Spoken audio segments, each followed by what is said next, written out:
सूर्यवंश के एक राजा थे, उनका नाम था सत्यव्रत। ये सत्यव्रत राजा, इन्होंने मत्स्यावतार का दर्शन किया था, मत्स्य भगवान का दर्शन किया था।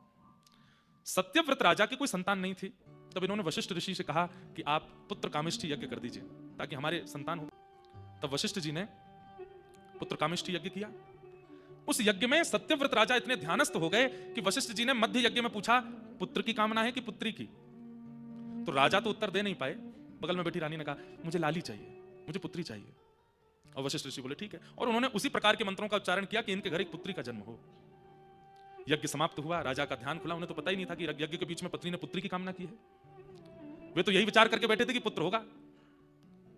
कुछ महीने बीत जाने के बाद जब रानी के गर्भ से पुत्री ने जन्म लिया तो राजा दुखी नहीं हुए, लेकिन मन में सोचने लगे, जब पुत्र कामेष्ठी यज्ञ कराया था और ये कहकर के कराया था कि वंशवर्धन हो, तो फिर पुत्री क्यों हुई? उस पुत्री का नाम रखा गया इला। क्या नाम रखा? इला।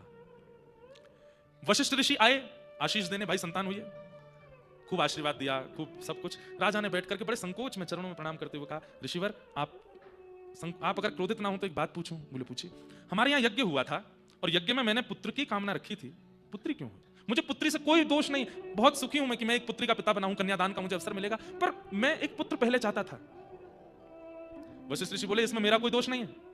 मैंने बीच यज्ञ में तुम्हारी पत्नी से पूछा था, तुम ध्यान में बैठे थे कि पुत्र की कामना है कि पुत्री की?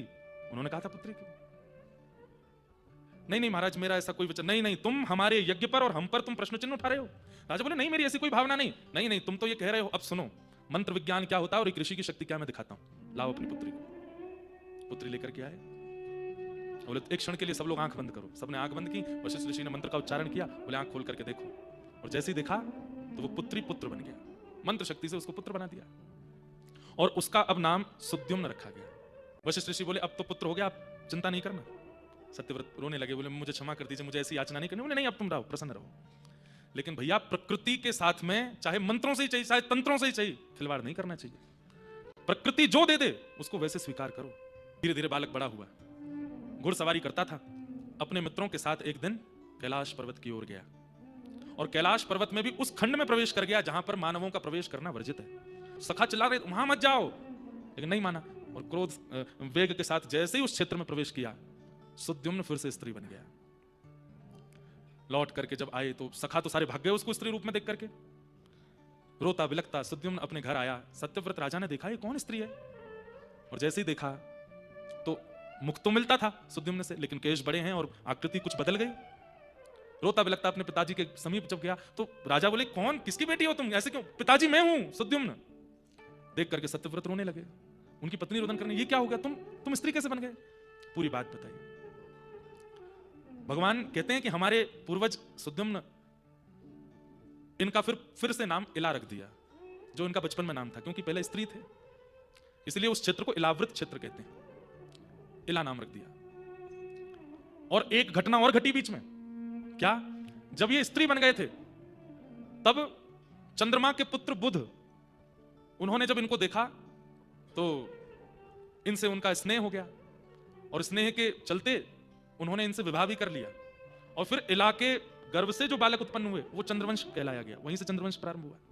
तो वो आगे की घटना है। तो हुआ क्या कि अभी आए तो स्त्री बन गए, तो फिर वशिष्ठ ऋषि को फिर बुलाया गया। वशिष्ठ ऋषि ने आकर के कहा, बोले देखो, प्रकृति जो कर दे उस पर हस्तक्षेप नहीं करना चाहिए था। प्रकृति ने इसको स्त्री बना करके भेजा था, तुमने पुरुष करवाया, अब ये फिर से स्त्री बन गया है। बोले महाराज अब तो कुछ करो, मैं संसार को क्या मुंह दिखाऊंगा, सब जानते हैं कि मेरा पुत्र है और वो पुत्र पुत्री बन गया, अब उसके लिए मैं क्या करूंगा? तब वशिष्ठ ऋषि बोले, देखो अगर मैं इसको फिर से मंत्र शक्ति से पुत्र बना दूंगा तो फिर शंकर जी के द्वारा प्रभावित क्षेत्र के नियम ना लागू होने का अपराध लगेगा। इसलिए मैं एक काम करता हूं, ये 6 महीने तो स्त्री रूप में रहेगा, 1 महीना स्त्री रूप में रहेगा, 1 महीना पुरुष रूप में रहेगा। तो 1 महीना वही सुद्युम्न बन जाते हैं और 1 महीना वही इला बन जाते हैं। लेकिन इस बीच में उनको कितना कष्ट होता था ये कौन जाने। बेचारे सुद्युम्न अपने सखाओं के साथ खेल रहे हैं और आज ही 1 महीना पूर्ण हुआ और आज ही वो स्त्री बन गए। अब सखा उनके सब भाग जाते, फिर वो रोते बिलखते घर आते, फिर सखियों के साथ में कहीं जाते तो वहां जाके कभी वो पुरुष बन जाते। ऐसी स्थिति उनके साथ में चलने लगी। इससे बड़े दुखी हो गए वे। और तब जब वो सुद्युम्न रूप में थे तब उनको एक संतान की प्राप्ति हुई, जिनको आगे ऐल कहा गया, क्योंकि इला से जो पुत्र जन्मे थे वही चंद्रवंश के प्रथम थे, इसलिए उनका नाम ऐल पड़ा। तो यहां सुद्युम्न जो थे ये तो विरक्त हो गए, विरक्त होकर के बस अब स्त्री पुरुष बार बार बनने पर इनको बहुत कष्ट होने लगा और ये निकल पड़े। लेकिन इनके ही इला रूप में जब बुध के द्वारा इनके पुत्र हुए उनको ऐल कहा गया। भगवान कहते हैं वो हमारे वंशज थे। बोले ऐल इतने सुंदर थे चंद्रवंश के प्रथम राजा। और राजा कैसे थे? बोले जहां तक सूर्य की किरण जाती थी वहां तक उनका प्रभाव होता था। उन ऐल के गुण को नारद जी ने जाकर के सुनाया, कहां? स्वर्ग में। बोले भाई आंखें इतनी सुंदर हैं, नासिका इतनी सुंदर है, होठ इतने सुंदर हैं, केश इतने सुंदर हैं, सब कुछ इतना सुंदर है। उनकी सुंदरता का बखान सुनते सुनते स्वर्ग की एक अप्सरा जिसका नाम है उर्वशी, तो उर्वशी ने जब सुना इतना सुंदर एक प्राणी है उसका नाम ऐल है, तो उर्वशी का मन आ गया कि मैं उनसे विवाह करूं। उर्वशी के लिए सब व्याकुल रहते हैं, वो उर्वशी व्याकुल हो गई जिसके लिए। पृथ्वी पर जब उर्वशी आई और उसने ऐल को देखा तो वास्तव में ठाकुर जी कहते हैं उद्धव एक प्रकार से तुम ये समझ लो जैसे मेरा रूप है, जैसे मेरा सौंदर्य है, ऐसे ही हमारे पूर्वज ऐल थे। उनसे उर्वशी को प्रेम हो गया और उर्वशी ने प्रार्थना की, मैं जीवन भर आपकी दासी बनकर रहूंगी, जीवन भर आपकी शरणागति रहूंगी, मैं स्वर्ग का त्याग कर दूंगी, मुझसे विवाह कर लीजिए। तब हमारे पूर्वज ऐल ने मन बनाया और उर्वशी के साथ में विवाह किया। धीरे धीरे हमारे पूर्वज जो ऐल थे, आप लोग समझ रहे हैं ना कथा, बोले उर्वशी का प्रेम तो घटता गया और ऐल का प्रेम बढ़ता गया उर्वशी के प्रति। विवाह के बाद में उर्वशी का प्रीति तो थोड़ी थोड़ी घटती चली गई, लेकिन ऐल दिन प्रतिदिन अब उनको प्रेम उर्वशी से होने लगा। उर्वशी एक अप्सरा है उद्धव, उनको कोई एक व्यक्ति प्रिय नहीं होता। वो जब एक उनको प्रिय लगता है उससे अधिक और कोई श्रेष्ठ आ जाए तो वो उसके प्रति आकृष्ट हो जाते हैं, ऐसा स्वभाव है उनका। तो और उनसे अब प्रीति करने लगे हैं हमारे पूर्वज ऐल। यही हुआ संग दोष के कारण हमारे एक कुल के प्रारंभकर्ता ऐल के साथ में जो घटना हुई वो मैं तुम्हें सुना रहा हूं। उनके संतान भी हो गई, उनके बालक भी हो गए, गृहस्थाश्रम आगे बढ़ने लगा।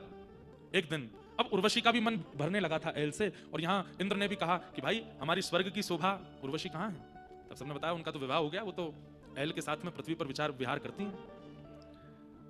इंद्र ने कहा उनको तुरंत कहो कि स्वर्ग का आधा आधिपत्य दे दूंगा, उनको वापस स्वर्ग आ जाएं। गंधर्वों ने आकर के उर्वशी से कहा इंद्र महाराज याद कर रहे हैं और वो कह रहे हैं कि आपको आधा आधिपत्य दे देंगे, आप चलो। उर्वशी ने एक बार भी विचार नहीं किया कि मेरे संतान भी हैं, मेरे पति भी हैं, मेरा कुल खानदान आगे बढ़ चुका है। और उसी समय ऐल का परित्याग करके उर्वशी वहां से जाने लगी। ऐल को जब ये बात पता चली कि अब ये मेरा त्याग करके जा रही हैं, तब ऐल ने उनके आगे खूब हाथ जोड़े, तुम जैसे कहोगे मैं वैसे रहूंगा, हमारा कुल खानदान वैसे ही चलेगा, देखो कितने सुंदर हमारे बालक हैं, तुम क्यों जा रही हो वापस, और तुम्हें जाना ही था तो तुम आई क्यों थी? मैंने तो नहीं कहा था कि मुझसे विवाह करो, तुमने आकर के प्रस्ताव दिया, और आज जब सब कुछ बढ़िया चल रहा है तो तुम जा रही हो। लेकिन उर्वशी ने एक बार भी उनकी ओर नहीं देखा और बस एक ही रट लगाई कि मैं तो स्वर्ग जाऊंगी, मैं स्वर्ग की हूं, मैं धरती की नहीं, मुझे वहीं रहना है। कहते हैं प्रार्थना करते करते रुदन करने लगे, और रुदन करते करते अंतिम स्थिति में आकर के जब चरण पकड़ लिए कि मत जाओ मुझे छोड़ करके, तब कहते हैं उर्वशी ने अपना पैर हटा लिया झटका देके और ऐल महाराज को छोड़ करके वो चली गई। तब ऐल कहने लगे अरे मेरे मन, तू कितना काम आसक्त हो गया एक जीव के प्रति कि तू उसके सामने हाथ जोड़ रहा है, चरण पकड़ रहा है, रुदन कर रहा है, हर प्रकार की भावना प्रस्तुत कर रहा है, और वो तुझे दुत्कार करके झटकार करके जा रहा है। इतनी प्रीति, इतना प्रेम, इतना ममत्व और इतनी आसक्ति अगर जीवन बनाने वाले से की होती तो आज वे प्राप्त हो गए होते। आज अपना संपूर्ण जीवन, अपना संपूर्ण सौंदर्य, अपना संपूर्ण ऐश्वर्य नौछावर किया मैंने इसके ऊपर, और ये आज मुझे ऐसे दुत्कार करके जा रही है। ऐल महाराज कहते हैं बहुत अच्छा हुआ। बोले संसार का विषय दो चीजों से निकलेगा चित्त से। कब? बोले या तो सत्संगी व्यक्ति अपने सत्संग के द्वारा उस विषय को दूर कर दे, या फिर वो विषय ही आपको दुत्कार दे, फटकार दे या त्याग दे, तो ही आपका त्याग हो सकता है। अब तो ऐल महाराज प्रार्थना करने लगे, धन्य भाग्य है, धन्य भाग्य है, धन्यवाद है हे उर्वशी जो तुमने मेरा त्याग किया, मुझे संसार की सत्यता का अनुभव तो हुआ। अरे मन, तूने ये मेरे जीवन में ऐसी स्थिति आने क्यों दी? अपने मन को कोसते हुए वही ऐल गीत गाने लगे, और ऐल गीत गाते गाते कहने लगे अरे उर्वशी तुम मेरी गुरु हो, क्यों? अगर तुमने मुझे नहीं दुत्कारा होता, तुमने मेरे साथ ऐसा व्यवहार नहीं किया होता, तो आज मैं परम सत्य को जान नहीं पाता। अब मेरे सामने स्पष्ट है इस संसार में कोई हमारा नहीं है, कोई अपना नहीं है। ऐल कह रहे हैं कि मैंने एक विषयासक्त होकर के एक व्यक्ति का संग किया और आज प्रतिफल में, प्रत्युत्तर में मुझे जो भय प्राप्त हुआ, इस भय ने आकर के ये स्पष्ट कर दिया ये प्रेम नहीं था, ये केवल आसक्ति थी। तो इस प्रकार एल कहते हैं कि कभी कभी विषय में पढ़ना भी आवश्यक है। क्यों? क्योंकि विषय भी गुरु है और विषय जीवन में आकर के बता देता है संसार की नश्वरता, नीरसता। या तो गुरु आश्रय में जाके उनके मुख से श्रवण कर लो या विषय में पढ़ जाओ कि विषय, लेकिन विषय में गुरु चरणारविंदों में जाने से भय नहीं है। कैसा भय नहीं है? क्योंकि गुरु चरणारविंद मुक्त ही करेंगे, पर विषय को परखने के लिए विषय के पास जाओगे तो वहां एक भय हो सकता है, क्या कहीं विषय ने पकड़ लिया, कहीं विषय के अधीन हो गए तो विषय छूटने पर रुदन होगा, व्याकुलता होगी, विरह होगा, भय होगा, भगवत प्राप्ति नहीं होगी। ये तो मेरे ऊपर कल्याण हो गया कि विषय आया और दुत्कार करके गया और संसार की नीरसता मुझे अनुभव हो गई, इसलिए मैं अपने विषय को गुरु मानता हूं। तब एल आज्ञा करते हुए कहते हैं, क्या मेरी प्रार्थना है सब जनमानस से, क्या नित्य भगवान का स्मरण करने वाले ऐसे महाभागवतों का संग कीजिए और उनके संग में रह करके और कुछ मत कीजिए। बोले क्या करो? महाभागवतों के संग रह करके महाभागवत परमात्मा की कथा सुनिए और किसी भी व्यवहार में उनके साथ मत रहिए। मेरी प्रार्थना है अगर इस संसार में आकर के अपना कल्याण चाहते हो तो उससे क्या होगा? आचार्यों की सन्निधि करने से, महाभक्तों की, महाभागवतों की सन्निधि करने से क्या होगा? संभव ही आप अपना हित कर पाओगे और परमात्मा की प्राप्ति कर पाओगे। महाभागवतों का संग करो और उनके संग रह करके परमात्मा की कथा श्रवण करो और किसी भी व्यवहार में उनका संग मत करो। इसके लिए सावधान कर रहे हैं। कई लोग कथाकारों के अन्य अन्य भावों से भी आसक्त रहते हैं। नहीं, केवल ठाकुर जी के संबंध की चर्चा और ठाकुर जी के संबंध की भावनाओं से ही उनके समीप रहो। और क्या करो? ताये शुण्वन्ति, उनको सुनो और फिर सुनी हुई बात को गायन्ति, गाइए।